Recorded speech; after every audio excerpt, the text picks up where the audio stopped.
अरे लिफाफों पे जिंदगी गुजारने वालों, शर्म से डूब मरो तुम। बहुत बोल सकता हूं, याद रखो, मेरी जबान को लगाम नहीं है, तुम्हारा घर से निकलना महाल कर दूंगा अब मैं यहां पे। सुल्तान हिंद ख्वाजा अजमेरी के आस्थाने पर केस डाल दिया गया।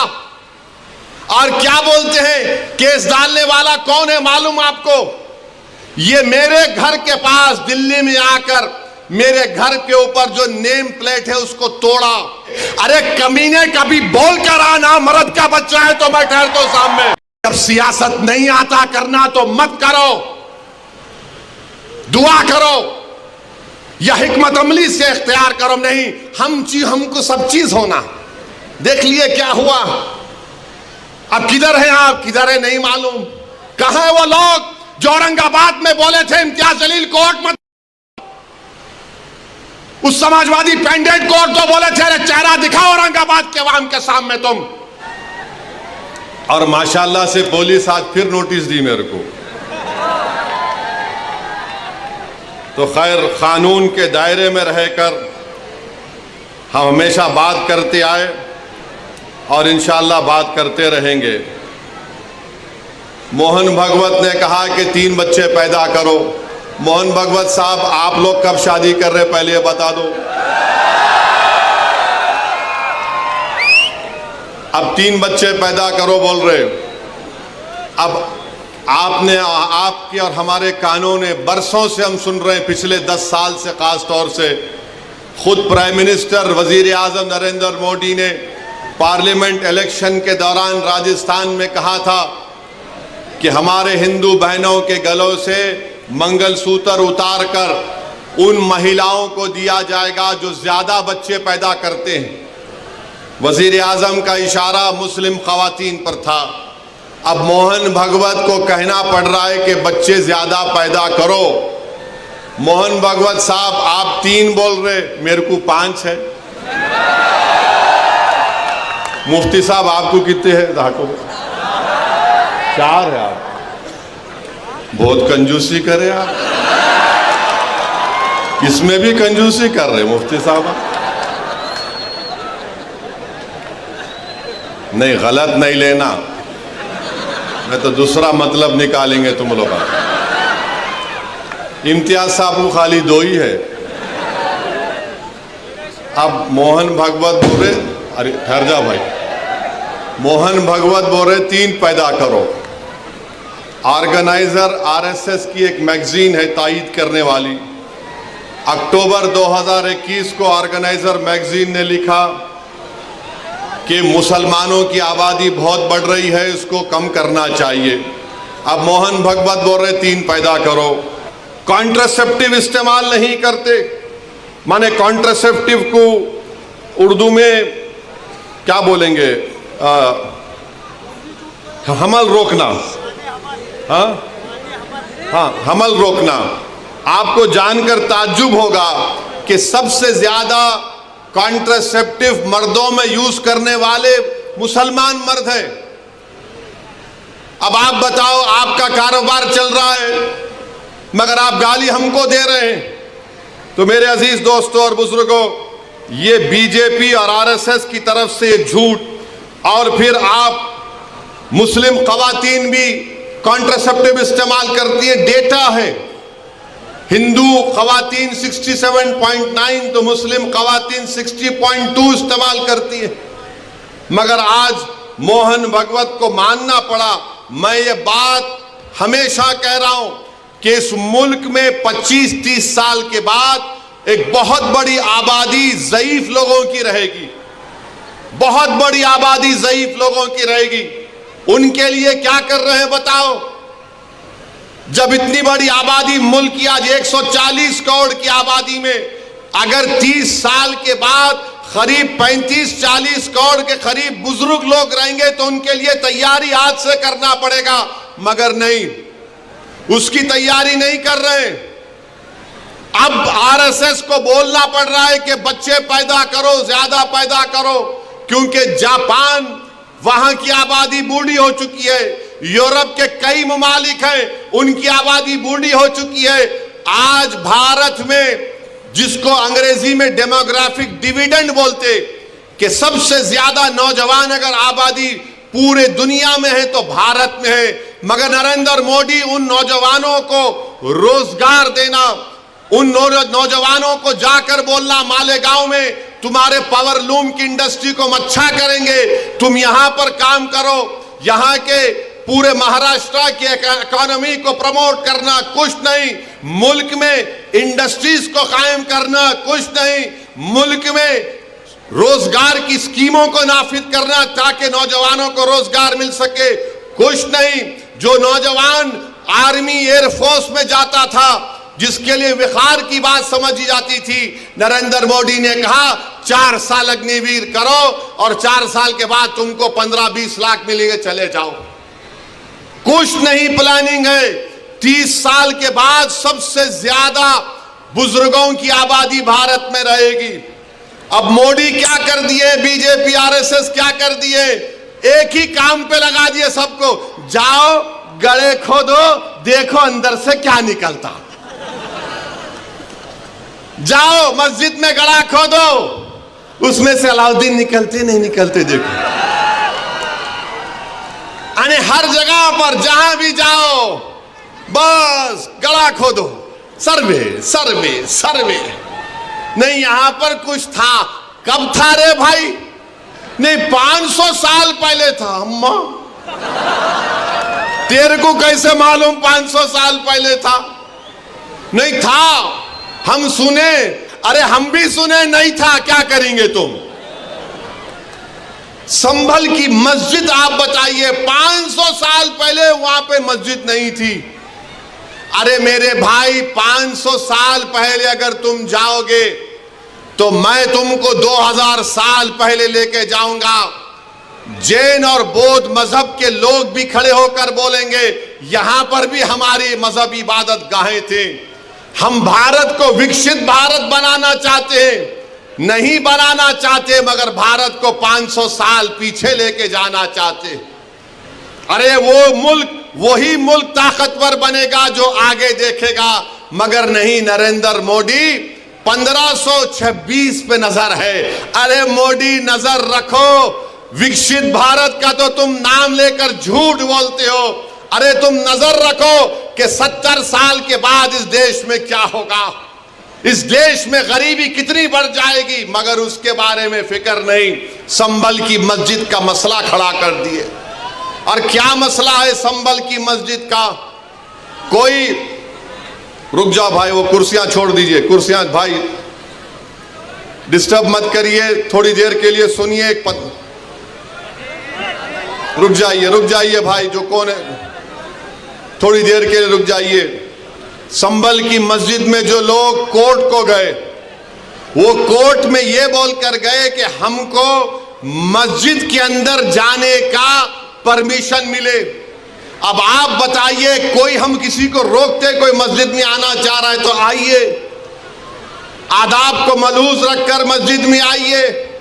मगर प्रेयर ये है, मुतालिबा कोर्ट से कि अंदर आने का मौका मिले। और फाजिल जज साहब माशाल्लाह आर्डर दे दिए सर्वे का, माने कोर्ट मस्जिद संभल की मस्जिद चंदोसी मस्जिद से 45 किलोमीटर दूर है। 1.5 घंटे में आर्डर लेकर आ गए और वहां पर पुलिस मौजूद है। शाम में 6 बजे सर्वे होता है, फिर उसके बाद इतवार के दिन सर्वे होता है, और फिर जब दूसरा सर्वे जिसका कोई कानूनी मौक़िफ़ नहीं है सर्वे हुआ तो फायरिंग हुई। फायरिंग में 5 लोग शहीद हो गए। उसमें एक 17 साल का बच्चा जो प्लास्टिक के खिलौने बेचता था, उसके सीने पे गोली लग गई। 5 के 5 को, 4 को सीने पे गोली लगी, 1 को पीठ पर गोली लगी। और मारने वाले बोलते हम नहीं मारे, कट्टे से मारे। अरे क्या कोई अजिन्नात आके गोली मार के चले गए? आप गोली चला रहे हैं, वीडियो है, और बोल रहे हैं कि नहीं हम नहीं चलाए, कट्टे से मारे। तुर्क और पठानों का झगड़ा था? नहीं था झगड़ा। तुर्क पठान का मस्जिद पे झगड़ा कभी था ना कभी रहेगा इंशाअल्लाह ताला। आप कह रहे हैं झगड़ा था, मगर 5 लोग शहीद हो गए, अपनी जानों को गंवा दिए। अगर वो लोग कोर्ट को नहीं जाते तो क्या ये 5 बच्चे मरते थे? क्या ये तशद्दुद होता था संभल में? मेरे भाई, आज आप देख रहे हैं ये संभल में हुआ और इल्जाम मुझ पर लगाया जाता है। असदुद्दीन ओवैसी तुम ये बोल रहे हो, तुम वो बोल रहे हो। बार बार मुझे व्हाट्सएप के ऊपर कभी SMS के जरिए, कभी फुलां के जरिए धमकी दी जाती है। अरे जालिमों, याद रखो, मैं मस्जिद बचाने के लिए, खानखाहों को बचाने के लिए, दरगाहों को बचाने के लिए, वक्फ की जायदाद को बचाने के लिए, जमहूरियत को बचाने के लिए, कानून की बालादस्ती के लिए, इंसाफ के लिए मैं एक बार नहीं 1000 मर्तबा मरने को तैयार हूं। तुम क्या करोगे बताओ? तुम समझ रहे कि हम खामोश बैठ जाएंगे? ऐसे 12 दरगाह और मसाजिद पर केस डाल दिया गया है कि यह मस्जिद नहीं थी, फुला था, ये था। सलीम चिश्ती रहमतुल्लाह अलैह की दरगाह पर केस डाल दिया गया। सुल्तान हिंद ख्वाजा अजमेरी के आस्थाने पर केस डाल दिया गया। और क्या बोलते हैं, केस डालने वाला कौन है मालूम आपको? ये मेरे घर के पास दिल्ली में आकर मेरे घर के ऊपर जो नेम प्लेट है उसको तोड़ा, पत्थर फेंके घर में मेरे, और उसके बाद मेरे नेम प्लेट पर कालिक डालकर धमकी दिया कि ओवैसी तेरे को देख लेंगे। अरे कमीने, कभी बोल कर आना, मर्द का बच्चा है तो मैं ठहरता हूं सामने। बस आते कैमरा लेके फाइबर फेंके भाग। अरे बोल क्या आ रहा हूं कल तेरे पास तो मैं भी ठहरता हूं, देखेंगे 6 फुट 2 इंच क्या करता है। ख्वाजा अजमेरी का आस्थाना नहीं है, वहां पर कोई और जगह थी। हवाला क्या दे रहा है? 1901 की किताब, 1901 की किताब का भरोसा करेंगे या फिर 13वीं सदी की किताब खजाइने फुतुहा, जिसको अमीर खुसरो रहमतुल्लाह अलैह ने लिखा? किसकी किताब का यकीन करेंगे? 1901 में कोई दीवाना लिख रहा नहीं, रिवायत ये बताती है। अबे रिवायत बहुत बातें बताती है, यकीन कर लेंगे क्या? पार्लियामेंट ने कानून बनाया कि 15 अगस्त 47 को जो मस्जिद, मंदिर, गिरजाघर, गुरुद्वारा रहेगा वो सील है, बंद है, उस पर कोई छेड़खानी नहीं होगी, उसका कन्वर्जन नहीं होगा, उसका कैरेक्टर नहीं बदला जाएगा। मगर ये क्या हो रहा है? क्या हो रहा है हमारे मुल्क में? 800 साल की दरगाह ख्वाजा गरीब नवाज सुल्तान हिंद की। और सुनो इख्तिदार की कुर्सियों पर बैठने वालों, दिल्ली के इख्तिदार पर बैठने वाले सुनो, ख्वाजा हिंदुस्तान का सुल्तान है, उसके बाद कोई सुल्तान को नहीं मानते हम। ख्वाजा के आस्थाने पर चले गए, गरीब नवाज के आस्थाने पर चले गए। अरे कौन सी किताब तुम्हारी? नहीं, वो फुला दीवार को ऐसा खिकोरे तो उसको ऐसा रंग निकाले तो छतरी निकलती। अबे तेरे घर में मैं अगर 1000 फीट खोदा तो उसमें भी खाने जहां खां की मलबा निकलता, क्या करेगा? दे देता मेरे को, क्या करेंगे? नहीं, वो था। याद रखो, ये मुल्क कमजोर हो जाएगा। 5 बच्चों की जानें चले गई, वो मरे नहीं, वो शहीद हैं। तुमने उनको गोली मारकर उनका कत्ल किया है, तुम कातिल हो। तुमने गरीब माँ बाप को अपनी औलाद से महरूम कर दिया है। अरे ये मीडिया को लीक करते नहीं, वो पत्थर फेंक रहे, वो फुला कर रहे। अरे मस्जिद है, अल्लाह का घर है, तुमको क्या राइट देता है किसी भी इबादत जहां पर अगर तुम जाओगे तो लोग क्या खामोश बैठ जाएंगे? 800 साल की दरगाह, वहां बोल रहे नहीं ये नहीं था, वो नहीं था। हम भारत के प्रधानमंत्री से पूछना चाह रहे नरेंद्र मोदी, क्या आप ये तमाम इन लोगों को रोकेंगे या फिर ये देश इसी तरह चलता रहेगा कि हर मस्जिद पे सवाल कर दो, हर दरगाह पे सवाल उठा दो? मेरे भाई 12 मुकदमे आयद हो चुके हैं ज्ञानवापी पर, मथुरा की शाही ईदगाह पर। वहां पर तो 1965 में मुसलमानों ने हिंदू भाई बहनों से मिलकर बैठकर तस्वीया कर लिया। 8 एकड़ जमीन मुसलमानों ने वक्फ की दी कि लो ये किस्मत-ए-दस्तान है, आपके लिए मोतबर जगह है, आप बनाओ यहां पर। 65 में सुन्नी वक्फ बोर्ड की इजाजत से एग्रीमेंट हो गया हिंदू मुसलमान में। 2023 में कोई आके बोला वो कौन हिंदू होते, वो पूरी जगह हमारी है। टीले वाली मस्जिद लखनऊ की, ऐसे 12-13 मुकामात हैं। सुप्रीम कोर्ट ने राम मंदिर के फैसले में कहा कि 91 का एक्ट भारत के संविधान का एक अटूट हिस्सा है। और फिर उसके बाद डीवाईसी चंद्रचूड़ सीजीआई थे वो खामोश हो गए। ओरल ऑब्जर्वेशन किया कि नहीं, सर्वे को असर्टेन करने में क्या बुरी बात है। अरे बुरी बात यह है कि सर्वे कोई एकेडमिक एक्सरसाइज नहीं है। सर्वे क्यों किया जा रहा है? ज्ञानवापी मस्जिद में वजू खाने को सील हो गया। ज्ञानवापी मस्जिद के जुनूबी तरफ हमारे पास नहीं है, वक्फ की जायदाद नहीं है। वो क्या क्या करेंगे आप? और जब बाबरी मस्जिद का फैसला आया था, मैं पुकार कर कह रहा था ये गलत फैसला है, इसके बाद बहुत सी चीजें खुलेंगे। तो मेरे खिलाफ ये वही लोग हैं जो आज इस असेंबली के इलेक्शन में इनको और दो उनको और दो ऐलान किए थे। वो लोग मुझे फोन करके बोले आप ऐसा क्यों बोल रहे हैं, आप एम्यूनेशन दे रहे हैं बीजेपी को। मैंने कहा हजरत दामन बरकाता हूं, जजमेंट आप पढ़ो, ये जजमेंट तमाम चीजों को खोल देगा। मुझसे कहा कि आप खामोश हो जाओ, ओवैसी तुम मत बोलो। मैंने कहा मौत मेरे को खामोश कर सकती, जब तक अल्लाह जिंदा रखेगा मैं सच्चाई को बयान करूंगा और बयान करता रहूंगा। आज बोलो खामोश हो जाओ। मैं जब कह रहा था तो कोई बोल रहे हैं मत बोलो, इनको क्या है, ये भड़काऊ भाषण दे देते, इनको क्या है, इनको टीवी पे जाके बोलने का शौक है। आज क्या हुआ महाराष्ट्र के चुनाव में? क्या बीजेपी ने क्या कहा जा जाकर? आज हमारे पास करण जैसे, क्या नाम है, यूसुफ पुंजानी आकर तकरीर करके गए मैं इलेक्शन जीतने का हार गया। उन्होंने कहा कि बीजेपी ने पूरे महाराष्ट्र में प्रचार कर दिया कि फतवा जीतेगा या भगवा जीतेगा। बताओ ये कौन है लोग?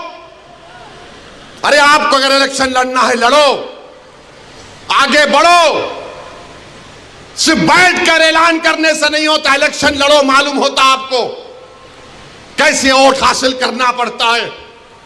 एक आलिम दीन मुफ्ती इस्माइल आपके सामने जो इलेक्शन लड़ रहा भी है, मिंबर रसूल पर आपको अच्छाई को बयान भी करता है और चुनाव भी लड़ता है। मगर यह क्या बात है कि इलेक्शन आएगा इनको और दो उनको और दो। अरे आप लड़ो, आप नहीं लड़ सकते तो अपने दामाद को लाओ, चलो लड़ो ना, क्यों नहीं रोकना? नहीं, हम इनको बोलेंगे उनको बोलेंगे। क्या हुआ? आपने बीजेपी को हैंडल दे दिया। यूसुफ पुंजानी कह रहा है कि बीजेपी गली गली जाकर ऐलान कर दी कि फतवा जीतेगा या भगवा जीतेगा। अरे जब सियासत नहीं आता करना तो मत करो, दुआ करो या हिकमत अमली से इख्तियार करो। नहीं, हमको सब चीज होना। देख लिए क्या हुआ। अब किधर है आप, किधर है नहीं मालूम। कहां है वो लोग जो औरंगाबाद में बोले थे इम्तियाज जलील कोर्ट मत, उस समाजवादी पैंडेट कोर्ट तो बोले थे अरे चेहरा दिखाओ औरंगाबाद के अवाम के सामने तुम। अरे लिफाफों पे जिंदगी गुजारने वालों, शर्म से डूब मरो तुम। तो आप लोग क्या रहा है इससे मुतालिक कमेंट ज़रूर करिए। और तेलंगाना शॉपिंग चैनल पे हमने एक नया वीडियो डाला है, लिंक आपको डिस्क्रिप्शन में मिल जाएगी। इंशाल्लाह अगले वीडियो में मुलाकात होगी। अल्लाह हाफिज़।